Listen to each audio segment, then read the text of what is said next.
Welcome to Unity Talks, where the hiring experts of Dallas-based recruiting firm Unity Search engage in lively discussion with successful business leaders to dissect their careers and how they got to where they are today, the obstacles overcome to reach their success, and steps they've taken to stay at the top of their respective fields.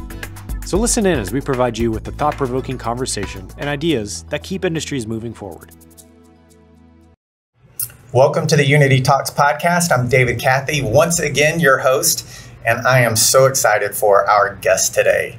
If it's anything like our pre-show chat yesterday, you are in for a treat. I left that call so excited to hear her speak to you guys, and I hope I don't stand in the way of it actually being a good show. A couple of little items about her that I made note of and I want to share with you before I actually introduce her. She's got an accounting background. We are accounting, finance, and tax and IT and HR recruiting firm, so we're always looking for people like that. A diverse industry background. It's been manufacturing, home building, healthcare, and a few other industries in there. She is a wizard at accounting system implementations. That's her specialty. So if you need an accounting system implementation, she's your go-to, especially if it's SAP. She is a published author, which is super cool. We'll actually get into that here in a little bit. And she's a lake girl, which I found out yesterday. I feel like I should have said lake rat because that's what a lot of people say, but that doesn't sound very complimentary, lake rat. Yeah. So I went with lake girl. Okay. So this is Marsha Maring. Welcome to the show. Thank you. Thank you for inviting me. Yeah, absolutely. It's so great. So as I found out a little bit about Marsha, she's born in McKinney, which is where I live now, McKinney, Texas. And she was raised in Anna. Spent a ton of time at the lake when she was a kid growing up, still spends a ton of time there. And so I got to know, when you were in Anna, raised, mom and dad, what did you want to be when you grew up? Well, I wanted to go into the fashion industry. So when I left high school, I got an associate's in fashion merchandising. And it was fun. Went to New York, I toured the magazines, and it was really fun. But really quick, I found out that was not what I wanted to do. And the reason being is kind of crazy, but because we are lake people, we stay at the lake like on weekends and holidays. Well, that's prime time for the fashion industry. Mm-hmm. So I had to work on the 4th of July one weekend when the whole family was at the lake, and I hated it. So I quit and I said, I need an office job. I need a Monday through Friday job. Yeah. So quit, went back and got my accounting degree. Got your accounting degree. Well, we actually have a little bit of an audience in our room today, and I'm the least fashionable one here. I can tell you that definitively. So hopefully I don't get points off for that. Yeah, it's okay. All right. Well, so wanted to be in the fashion industry, got a degree in accounting, and you started working early on in accounting from what I understand. I did. I started at Texas Instruments, and I was like an accounting clerk because, again, I just left the fashion industry, and it was very interesting to me. I was in corporate accounting, and so I was exposed to almost every single area of accounting, and I knew then that I wanted to go back and get my degree.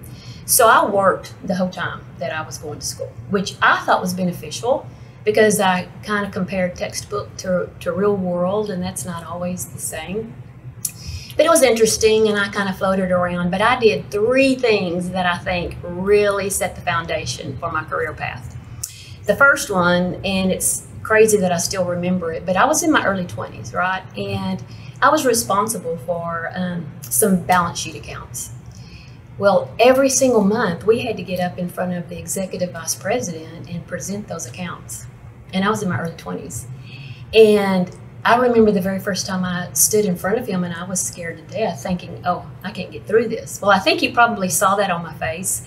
So he was a people person, and so he kind of walked us through it. I wasn't the only one in the room being a rookie. And so that taught me to know my accounts, but not just, he just didn't want to know if they were reconciled. He wanted to know the history. He wanted to know if I knew. He wanted to know all the ins and outs. And so that taught me to take data, turn it into information, and be able to present it.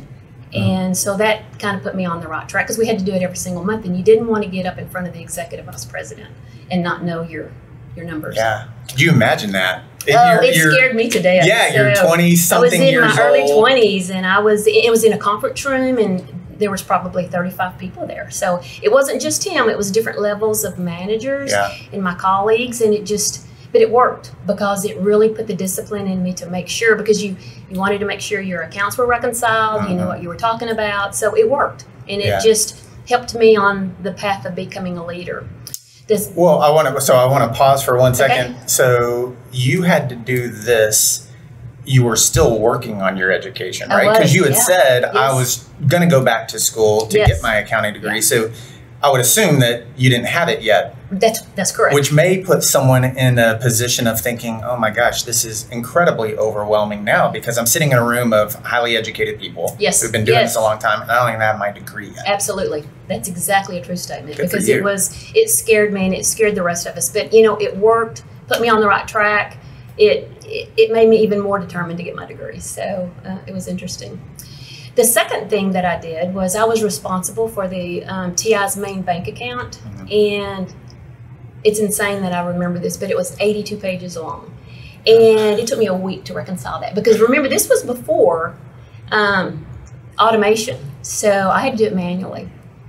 But it was great because I saw all the lockbox activity, all the wire transfers in, wire transfers out. So I had to make sure it was, ledgered correctly.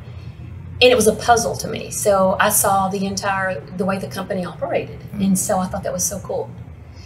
And then the third thing that I think really kind of put me on the automation that you spoke of earlier, this was probably the very first thing that I did. I worked a lot with the Treasury Department. And one of my responsibilities was, like Treasury would enter into contracts. And so I would have to call the bank and validate that the terms and conditions of that contract, and then the Treasury Department, and just validate the two were accurate. Well, it was a lot of work, and so I said, there's got to be an easier way. So kind of did my homework and looked around and found that Chase Manhattan Bank in New York just came out with a prototype of just automating that very process. So I called them and said, well, I might be interested in it. This is exactly what I do manually. And so they said, well, would your company be interested to being the pilot? And I said, well, let me check. So I literally typed up an email to the CFO and to the Treasury Department to say, can I investigate this? And they said, absolutely. And so I went for it, and they flew me up to New York. And so being young, I went to New York, Chase Manhattan Bank, and had to present in front of a lot of executives on how our company was going to use their software. Oh my gosh, how gutsy. Yes, how gutsy. I was really scared. But that's what told me that my brain worked to automate things. How can I do something more efficient and easier? And it was right when automation was really coming out. So I love that. I love the initiative that you took. And I want to get onto initiative here in a second. I want to fly through a couple of things that that ties into what you had mentioned. Okay. As I've known you, you've always been a really hard worker. And then you started getting your accounting degree as you were working at Texas Instruments. So it was instilled in who you are. And some people feel that, a hard worker, it's like, oh, it's instilled in you when you were a kid. And I have this saying I say a lot in our office where it's like, the best time to plant a tree, it's the old Chinese proverb, the best time to plant a tree is 20 years ago. The second best time is today. Oh, yeah. And I feel like you can always learn to work hard. And that's something that leaders, who you are now, operations controller is what you identify with, as well as system implementations. It may be a little bit easier to learn work ethic when you're growing up, if you're in a house that comes from that. That's true. Much like I was and you were. But it doesn't mean that you can never, you can go through life and not learn the work ethic in order to climb the corporate ladder, if that's what you want to do. No, that's absolutely true. So you just kind of have to know what you want to do. But I think a lot of it is, it's kind of just in your blood. So kind of either you are or you're not. That's kind of been my experience with people that, as I go through with, in my leadership role, I've seen some people that just really don't want to give it. Most of them do, but some of them might work better in a different profession. Yeah. I'm going to come back to that here in a second, just that work ethic, because I think that's important for our listeners to understand. But before I do, you're still getting shaped in your career from a work ethic standpoint.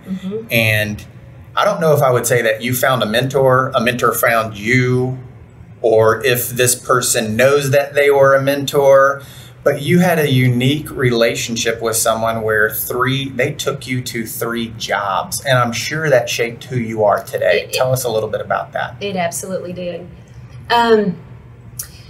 So I was in this department and I got a call one day, and it was an executive assistant, and she said, the CFO of that division, huge division, wants to meet with you. I didn't even know who she was. She was brand new. She just came from a different state. She was new to the entire department, and I had no idea why she wanted to meet me. So I met with her, and as it turned out, she invited me to be on her leadership team.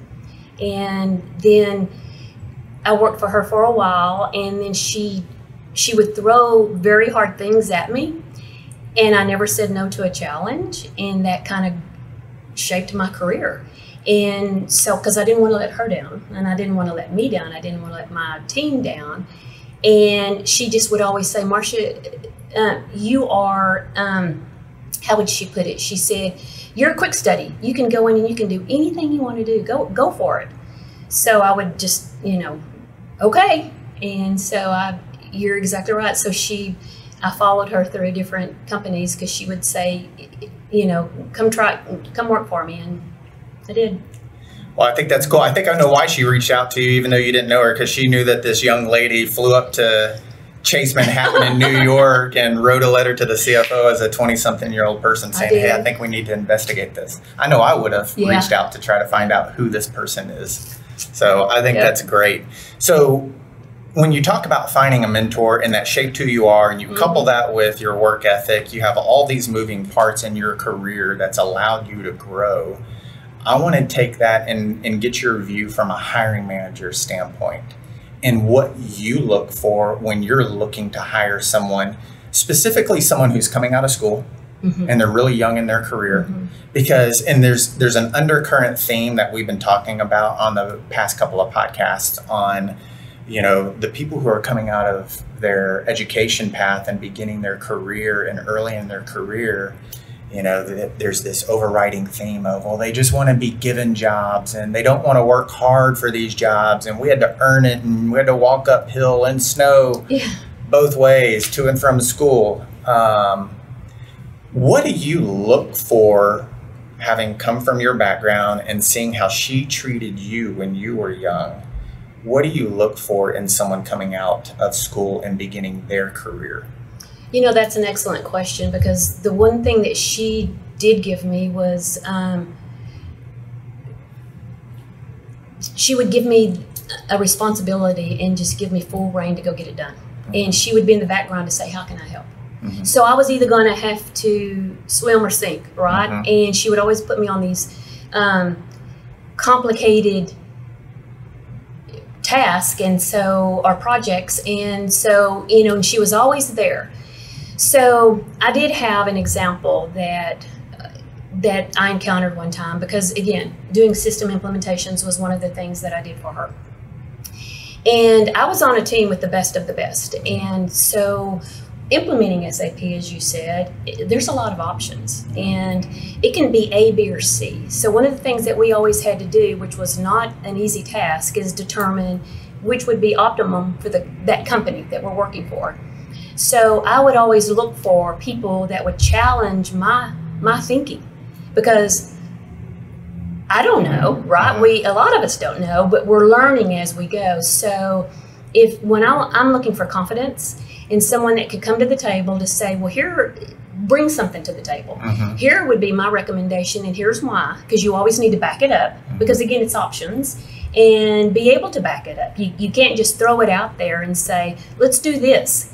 You need to be able to say, well, here's why I recommend to do it this way, and explain it and try to convince the rest of the team that's the way to go. Yeah. And sometimes it's through trial and error. Yeah. It takes years to get to kind of know that, but it's great education to really get to know it. Yeah. So to learn how the engine of a system works, because that's how your brain's going to try to come up with the best solution. you said, I'm looking for someone to challenge my thinking. Yes, absolutely. Which, and you say it with a smile on your face and energetic, and it's like, and most people don't want that. Oh, wow. Right? Yeah. People don't, because there's your pride gets involved. Yeah. Right? And you want people to go along with you, not challenge your thinking. Yeah. There's actually a book by Adam Grant called Think Again. Oh, wow. And I was just talking about it last night at a dinner I had. And that's what he says. He's like, we need to think of things like a scientist. A scientist comes up with a theory, and other scientists, including the person that comes up with the theory, are trying to prove it wrong. Oh, yeah. And if they can't, then the theory is proven right. Yeah. And that's the best direction for the firm to go in. Yes, absolutely. And I love that thought process. And that's what you're saying, which is really hard to do, because you're inviting people to disagree with you, because it's not about you being right. That's right. It's about coming up with the right solution. For the company. Absolutely. Absolutely. And another thing that always worked for me is I would ask the same question 5 times. And if I got 5 different answers, it was a topic we need to address, because 5 different people think it's working 5 different ways. Yeah. But if I got a consistent answer, I would know that topic is solid and we can go with it. Yeah, I think that's awesome. I love hearing you. I think I want to be more like that. You know, I want to be more, I don't know everything. Here's my thought. And please tell me I'm wrong and figure out how I'm wrong, because I would like to get better. Yes. And that's really hard to do. So that's really cool that you did that. And you say it so enthusiastically, like, isn't everybody like this? You know? And well, system implementation, it's hard. It can be hard. So it's there are certain things that are just right or wrong, but there are certain things that have so many options. Help me here. So, yeah. Yesterday we were talking about how I first knew you. Oh. And I asked you if you remembered our conversation. You were like, I don't really remember. Yeah. And you needed someone on your team for a temporary period of time. And I had a candidate who I thought could do the job. And you said, I was telling you about the candidate, and I mentioned her name. And you said, yep, as soon as she can start, I'm ready to go. And it caught me off guard. And you said, I know her. I've worked with her years ago. Oh, She's unbelievable. Yes. And I want her to start as soon as I can, which is, it's music to a recruiter's ears, right? We're like, oh my gosh, this is perfect. Why can't every client be like Marsha is? Well, it was music to my ears, because I'm like, that's exactly the person I'm looking for. Yeah, so I love that. Yeah. So it was a perfect match, which is what we're after. Yeah. But there was something early in this particular person's career that stood out to you. And it may not be just 1 or 2 things, but I'd love for you to think about or tell us about the qualities that you look for, because she was memorable and you knew you immediately wanted her on your team. And I think people who are looking for jobs or are unemployed are looking for a better opportunity. I think it'd be good for them to hear those characteristics, because they should be keeping those in mind as they progress through their career. What confidence, like we said, she was always confident, and she just knew her numbers, and she was just I remember working with her, and she was just a kind of a silent partner. She just worked and you know, she would question things when needed to, but she just was a very hard worker, and in accounting, that's very important, because there's very, very small room for mistakes. I mean, people make mistakes and you can go correct them. In accounting, they say you can, so they can go correct them. But she was just solid, strong, knew her numbers, easy to get along with. She's great. And even when she came in and was working for me, there were topics that we would agree to disagree, because she would say, well, I would do it this way. Well, I would do it this way. And so we just kind of agreed to disagree. But at the same time, we would laugh about it, and we would say, okay, let's do the options and come up with the optimum solution. And she's just a pleasant person to work with, and she just knows her numbers. Yeah. So on this part, because I want to transition to something here in a second that I think is incredible about Marsha, but in this area, as we make a transition, just to kind of cap it off here, the things I've heard you mention a lot to someone beginning their career is, in fact, the other people we've talked to sat in that same chair has said the same thing, like hard worker. Know what you're doing and be willing to challenge the status quo, because you were Yes. Right? Mm-hmm. And you took initiative, and I know she takes a lot of initiative in your career. So those seem to be the qualities. Those aren't on the resume. That's right. Necessarily. You're exactly right. Yes. Right? Yes. So it's not going to like jump off the resume. So it's really incumbent upon the person to present themselves that way in front of a hiring manager. Which is hard to do, I think. It's really hard to do because I think a lot of people don't really know that they might have that quality. So it's got to come natural, I think. So when you're interviewing, I mean, you can't very well say, well, are you a leader? Because probably everybody will say, well, I think I am, but that doesn't necessarily mean they are. So it's just, I don't know, it's just very important for them to try to, I think also if they really determine what their passion is and what they're really left to do, then it's just pulled out in them. It's just easy, it comes natural for them. And you as a leader, if you can identify that, you can work to pull that out them as well, that's right? Exactly right. And that's part of your responsibility, would you agree? Yes, absolutely. Absolutely. Because I would always interview everybody. When I would go to new positions, I would interview my staff and just talk to them and see what they love to do. And then I would assign certain things to them. I would always give them a certain area of responsibility. That's what the CFO that I work for, she always gave me an area of responsibility and trusted me that I would get it done. And you either step up to bat or you don't. Yeah. And so I'd always give them an area of responsibility, and that's what would help them. I could either tell they were really comfortable with it or not quite comfortable with it, because you have to kind of know your passion, because I think that is what drives people to really, if they really love something, then it's going to come natural for them. But I think likewise, and especially in accounting, you also have to know what you're not comfortable at doing. Right. And because and put that on the table to say, I love this and this comes natural for me, but I'm not that comfortable like in the boardroom and presenting financials. And so. Yeah. You said that she told you something, and you said if you were king or queen for a day. That's exactly right. So again, as I was working for her, she invited me to be on her leadership team. Yeah. And I thought this was so cool, and I thought it was brilliant how she handled it.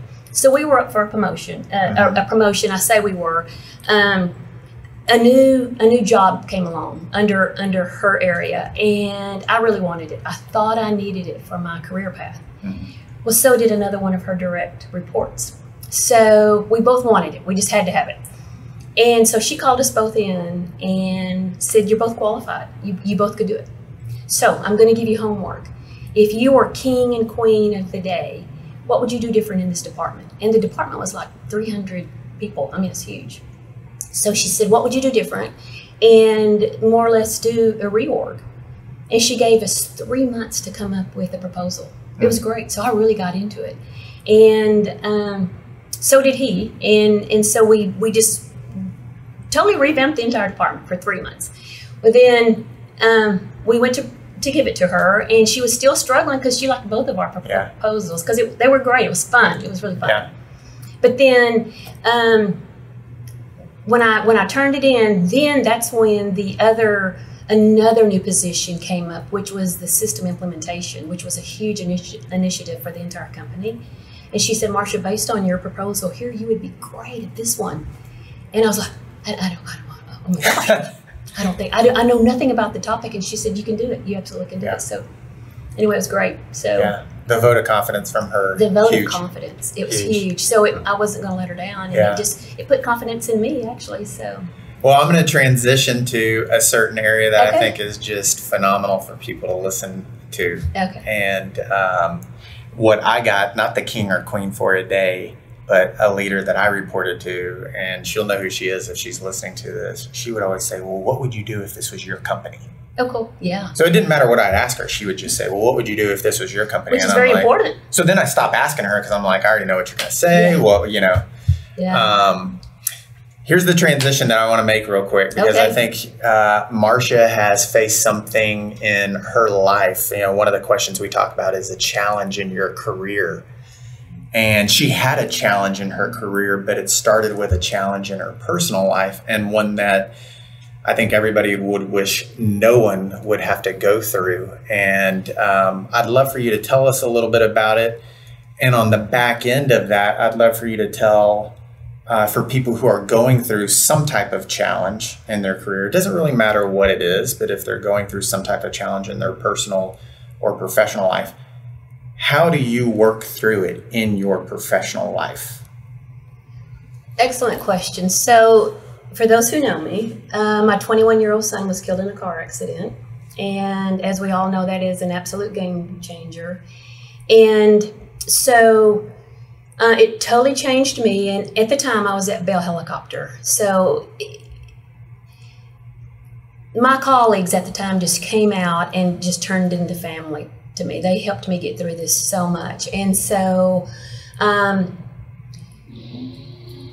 when something like this happens, you either turn bitter or you turn better. So I was determined to not let that take me down, and it is a process. So one of the things that I did was my best friend and I, she had lost her 12-year-old. And we started an organization in South Lake, and it's called Compassionate Friends. It's part of a larger community. It's nationwide. And so we just help parents through the bereavement process. We provide hope. We actually provide hope. And we're there, like you said, we're there if you need us. We hope no one ever needs us, but unfortunately people do. But that also, as weird as this might sound, it also opened doors for me, because I would go to conferences and I met a lot of people, and one being on a radio station and a TV station, and they invited me to speak on their radio on how to help people. And so, and they also have, it's called Open to Hope. And so that's out there for help too. And so I write articles for that too. Mm-hmm. And I also was asked to speak at TWU. Every semester they would ask me to come and speak to their graduating seniors that's going into social workers. And when they touched on grief, they would invite me to come and speak. So what I would say to challenges is just don't give up. And again, I published a book, and it's, for me, it's God can get you through anything if you allow him to. Mm-hmm. And so I relied on him to get me through, and wonderful friends, but there's always going to be challenges. And so don't give up, and just process it, draw strength on friends and in your prayer life, and it will get you through anything. You had mentioned yesterday that you had to learn to compartmentalize to a degree. I did. I absolutely did. Because you were balancing a tragedy in your personal life. Yes. And you eventually, I think after a month or so, you went back to the office yes. to do some work. Yes. And there's, people kind of handle something like that different. For me, I threw myself into my work. Mm-hmm. A lot of people stay home and just have to go through the journey that way. But I threw myself into work. And again, I had people at Bell Helicopter that just turned into family. They knew exactly what to say, when to say it, but then they also knew when not to say anything, because I had my work hat on, and we were implementing SAP, and I had to stay focused. And it just worked, because it is a process. And I came out on the other side with just really, really good friends and family that just helped me through it. And I love Bell Helicopter because it just happened at that time, but I knew how to compartmentalize, because work is work and personal is personal. And so. Yeah, colleagues. I wrote that word down when you said that, because it's not just incumbent upon the person to get through that time in their life that is having some challenge or facing a difficulty, whether it's in your personal or professional life. Mm-hmm. But I think we could all be better colleagues, and really put ourselves in the other person's shoes. And that's, you said that they became family. They did. They totally became family. And you leaned on them. And that was years ago in your career. Years ago. And you probably looked to shape every company you've been to since, in every department. Yes. They first started out as colleagues, and you look to try to weave them into your family. Absolutely, absolutely. Yeah. That make all of my best friends I think I've worked with over my journey, and they're just great. Mm-hmm. I know a couple of them, and in fact, one of them told me you would be fantastic at this, which is why one of the reasons why you're sitting here today. I spoke with her today too. So that's great. This is her book, I Know the Secret. and you can find it at Amazon. And so you should really take a look at it. It is a fantastic book. She autographed a copy of it for me today, so I'm excited. Thank you so much for that. So please get that book, I Know the Secret. So we're starting to wrap up here. Okay. And I would just love to know, so the first part of this was talking about, the hard work, just to recap that. If you were to leave a word or two to our audience about advice you would give them as they begin their career. So step one is, as they begin their career, what advice would you give them? And then step two, what would you leave them with when? Because we all face challenge. We're all going to face the challenge. We're all going to face challenge. And it's always going to look different. Yeah. And we're always going to handle it differently because we have different DNA. We're different people. And we all process information. So what advice do you give when they begin their career to climb the ladder and work hard? And then what advice when they get that challenge would you leave people with?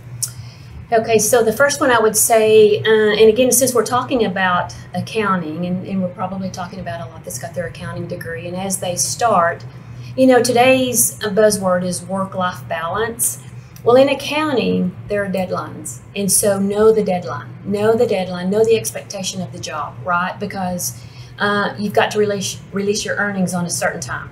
So therefore, walk into it, know the requirements of that job, probably know that you're going to be really, really busy the first 2 weeks of the month. The second 2 weeks of the month is when you can go on vacation, or you might have a little bit of downtime, but you're going to really, really work, and it's going to be very, very challenging. So just know it. And also, as you're going, take the time to look at the total picture and not just the big picture, because as you do climb the corporate ladder, that's going to come in handy. Because when you're sitting in the boardroom and you're looking at your financials when you make it to the CFO position, you're going to know that you know every single aspect of that job because you've done it. And so not no more than just the big picture. Take the time to understand the total picture, which means talk to IT, know everything that feeds the financials, know all the ebbs and flows of everything, know the challenges, because it gets a little complicated at times. Yeah, such great advice on that. Yeah, so that's what helped me, and that's what I try to tell my people. People know that I do flow charts. You walk into my office at any given time, and I process information visually, so I map everything. So therefore, I think everybody focuses on visual. Well, you walk into my office and you will see flow charts at a management level, friendly level, not just IT level. And I think if you understand how it all fits together and your little piece fits into something much larger, you approach it different. I think. And it's a challenge. It's a challenge, and it sometimes takes years to understand that and know your passion, know what you really, really love to do, and also know what you really don't feel comfortable at doing. Put it right up front. Say, I just don't feel comfortable doing this, because it will be like pulling teeth doing it all the time. And so there's so much to accounting that you can find your niche to go and capitalize on that. And then run from the other to say, that's just not me. Yeah. And the other stuff that it may not be you, it would be good to have a voice and talk to your boss and help them guide your career. Like, this may not be the right opportunity, but maybe there's an opportunity to develop a new position or put yourself, be put on a different team. Right? But try it first, because it might not be as difficult as it's going to be difficult, but you might end up liking it. So I've tried all the different areas, but there were some that I just never could get comfortable with. And I've had my share in the boardroom and literally speak to all the executives. I would rather not, if I didn't have to. I'd rather give them to you and let you do them. I would rather do the legwork and give them to you and let you do it, right? So, but I can do it. There's a difference, and you can do it, and whether you really love to do it. There are some people that just love being in the boardroom, and that is their cup of tea. Yeah. I would rather plan everything, hand it over to that person, and let them do it. Yeah, that's great. And then for someone who's facing a challenge in their career, whatever that challenge is, and it could be in their personal or professional life, what advice do you give a listener who's listening to this now, or, a couple of months out in the future, then they're coming back and listening to this? How do they handle that? I would say pull strength from your colleagues, your coworkers, and just kind of process. It's a journey, and just kind of process it, because you are going to have challenges, and just face it head on and acknowledge it. That's huge. If you totally acknowledge your challenge and have a strategy, get a plan on how to plow through it, but plow through it. You just have to plow through it, because you do come out stronger on the other side. That much I know for sure. Yeah. Well, you're a living example of that. I'm a living example, yes. And man, I told you this yesterday. I was like, okay, we're going to have you back, for like 3 or 4 more sessions, because you have so much good content inside of you. And I love to hear you talk. You make me passionate about my job. Well, thank you. I've been very blessed, but I've also had a lot of challenges, like you've said. I've kind of had both. So. Yeah. Well, thanks so much for being here. You're welcome. Guys, go get this book. She's fantastic. And I think it's, whether you've had a challenge or something that's happened in your life, I think this is just good to know, whether it's happened to you or not. It's really good to know. You can find it on Amazon. Marsha, thanks for being here so much with us today. Thank you. I enjoyed it. Yeah, well, thank you. And for our listeners, we appreciate you guys. Hopefully you grabbed a lot of really valuable information from this interview. I'm sure you did. I'm going to go listen to it a couple more times. And until next time, thanks so much. If you're looking for the next step in your career or the missing piece for your team, Unity Search has you covered. Whether it's finance and accounting, tax services, information technology, or human resources, Unity Search is here for you with experienced and dedicated hiring professionals. Reach out today and take the next step. Unity Search, placing you first.